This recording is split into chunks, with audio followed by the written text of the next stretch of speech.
कट्टरपंथ जब हावी हो जाता है तो क्या होता है, इसका एक सटीक उदाहरण है बांग्लादेश। बांग्लादेश इन दिनों सुलग रहा है हिंसा की आग में। मीडिया हाउसों को आग के हवाले किया जा रहा है और लिंचिंग की जा रही है। नफरत की इंतहा इतनी बढ़ गई है कि अर्धनग्न शवों को सरेआम जलाया जा रहा है, और ये सब हो रहा है एक युवा नेता शरीफ उस्मान हादी की हत्या की वजह से। तो मैं हूं पूजा शुक्ला और आप देख रहे हैं नैरेटिव नामा, और आज हम इसमें समझेंगे कि बांग्लादेश आग की चपेट में क्यों है। वहां पे ऐसा क्या हुआ है कि बांग्लादेश पिछले कुछ दिनों से हिंसा की आग में झुलस रहा है।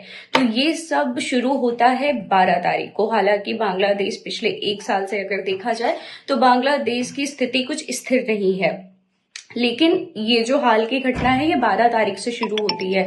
12 दिसंबर की दोपहर को युवा नेता इस्लामिक संगठन इंकलाब मंच के प्रवक्ता और संयोजक रहे थे, उनको कुछ बाइक सवारों द्वारा गोली मार दी जाती है। गंभीर हालत में उनको ढाका के मेडिकल अस्पताल में भर्ती करवाया जाता है, जहां पर लगातार उनकी स्थिति गंभीर बनी रहती है। उनकी नाजुक स्थिति को देखते हुए जो बांग्लादेश की यूनुस सरकार है उनको 15 तारीख को एयरलिफ्ट करती है सिंगापुर के लिए, जहां पर 18 तारीख तक उनका इलाज चलता है। लेकिन 18 तारीख को खबर आती है कि अब हादी की मौत हो चुकी है, और ये खबर सुनते ही बांग्लादेश की सड़कों पर लाखों की संख्या में उनके समर्थक उमड़ पड़ते हैं। बिना किसी पुलिस की जांच का इंतजार किए हुए वह अपना दुश्मन समझ बैठते हैं, किसको? भारत को और बांग्लादेश की मीडिया को।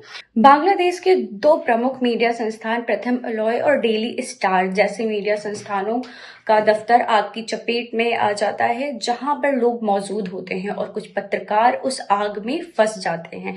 इसके अलावा ईश निंदा के आरोप में एक हिंदू युवक को मार मार के उनकी हत्या कर दी जाती है, और नफरत की इंतहा तो देखिए कि उस युवक की लाश को, अर्धनग्न लाश को पेड़ से लटकाकर सरेआम जला दिया जाता है।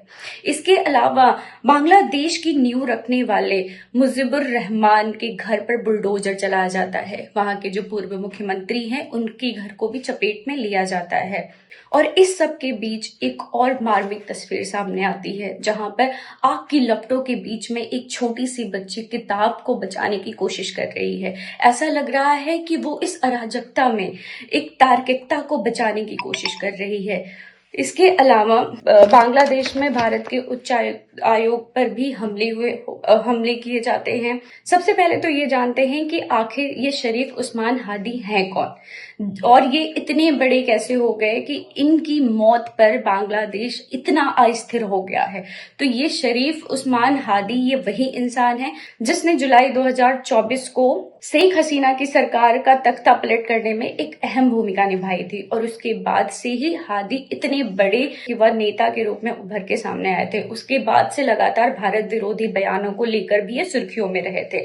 हादी को जिस दिन गोली मारी गई थी उसकी कुछ घंटे पहले यानी कुछ वक्त पहले हादी ने ऐसा ग्रेटर बांग्लादेश का एक मैप जारी किया था। उस मैप में भारत के कुछ हिस्सों को, यानी कि जो पूर्वोत्तर का भारत का हिस्सा है जिसको चिकन नेक कहा जाता है, 7 सिस्टर्स को बांग्लादेश का हिस्सा बताया था।